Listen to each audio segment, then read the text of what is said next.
കുറച്ച് കാലമായി വിചാരിക്കുന്നു ഒന്ന് അമ്പലത്തിലൊക്കെ പോകണമെന്ന്. കാരണം കുറേ ആയി അമ്പലത്തിലൊക്കെ പോയിട്ട്. അപ്പോൾ ഞാൻ വണ്ടി കയറി ഇരുന്നതും എൻ്റെ മോളും ചാടിക്കയറിയിരുന്നു.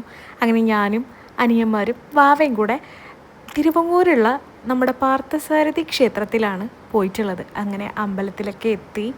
ഈയിടെയായിട്ട് എവിടെ ചെന്നാലും നിത്തുവിനെ ആരും എടുക്കാൻ പാടില്ല, അവൾക്ക് നടക്കണം, പിന്നെ ഓടണം, ഇങ്ങനത്തെ കുറേ കാര്യങ്ങളാണ്. അങ്ങനെ ഞങ്ങൾ മനസ്സൊരുക്കി പ്രാർത്ഥിച്ചു.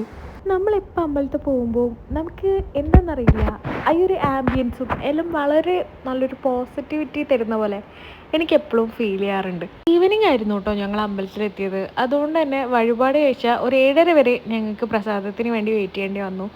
അപ്പോൾ കുളത്തിൻ്റെ അടുത്തൊക്കെ കുറച്ചിരുന്ന് കഥയൊക്കെ പറഞ്ഞു. പിന്നെ അവിടെ പ്രോഗ്രാംസൊക്കെ ഉണ്ടായിരുന്നു, അതൊക്കെ കണ്ടു.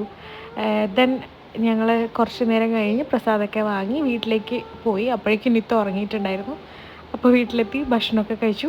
നമ്മളെ ചാനൽ ഇതുവരെ സബ്സ്ക്രൈബ് ചെയ്യാത്ത ആളുകളൊന്ന് സബ്സ്ക്രൈബ് ചെയ്യുക. അപ്പോൾ അത്രയേ ഉള്ളൂ. See you next video. By.